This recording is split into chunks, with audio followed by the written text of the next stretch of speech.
Positivism Hindi channel प्रेक्षकों को स्वागत है।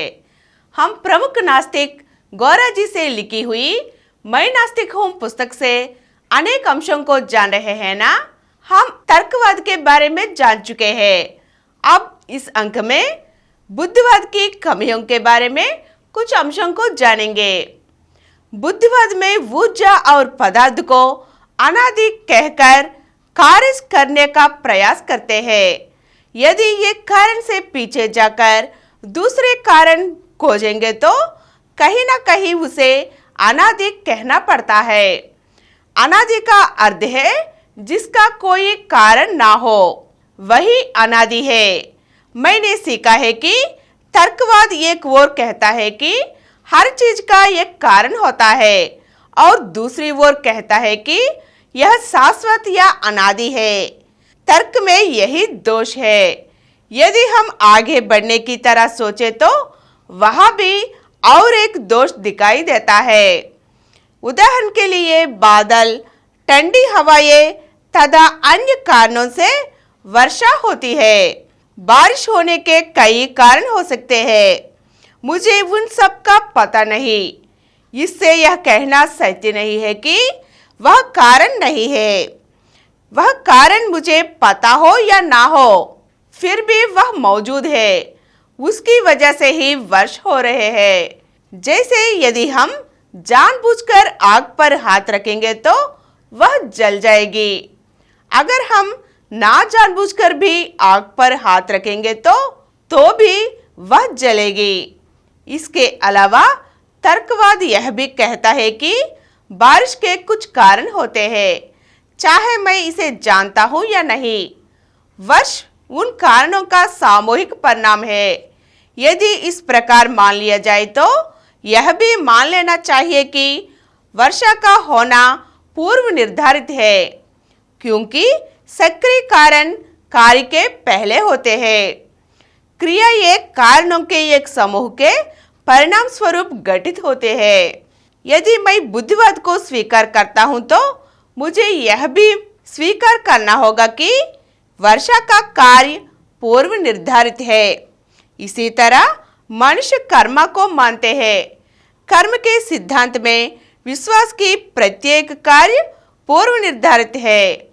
अतीत में संयोग, भाग्य में विश्वास, ये सब कर्म के तर्कसंगत सिद्धांत के कारण है। लेकिन मेरे शाश्वत जीवन में मेरी पल पल का अनुभव कर्म के सिद्धांत के तर्कसंगत सार का खंडन करता प्रतीत होता है।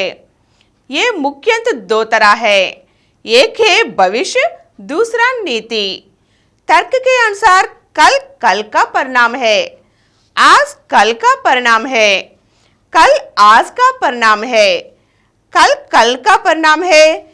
इस प्रकार मेरे भविष्य में होने वाले सभी बात तय होनी चाहिए। सोच की इस पंक्ति के बाद वाक्यांश जो होना है वही होगा आमतौर पर उपयोग किया जाता है। कर्म के सिद्धांत को मानने वाले 30 करोड़ हिंदुओं में बहुत ठहराव है। यद्यपि सैद्धांतिक रूप से स्थिर है, हर कोई थोड़ा या बड़ा प्रयास कर रहा है। मेरा अनुभव है कि भविष्य निश्चित नहीं है और मैं इसे हासिल कर सकता हूँ, इसलिए मैं कुछ भी प्रयास करूँगा।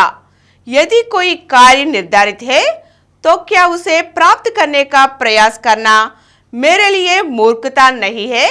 मैं कोशिश कर रहा हूँ क्योंकि यह तय नहीं है।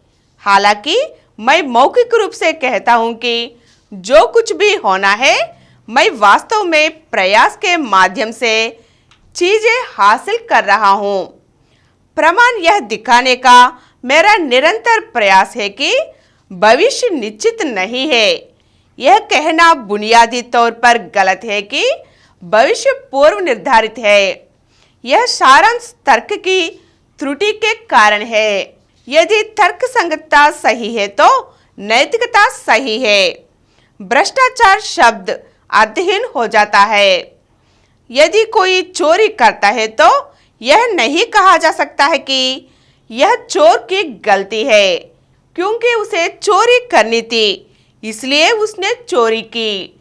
इसमें चोर की कोई गलत नहीं, ये सब पूर्व निर्धारित मानना पड़ता है। यही तर्क का दोष दिखाई देता है। आज के अंक में हम तर्कवाद में कुछ दोषों के बारे में जान चुके हैं ना। अगले अंक में फिर मिलेंगे।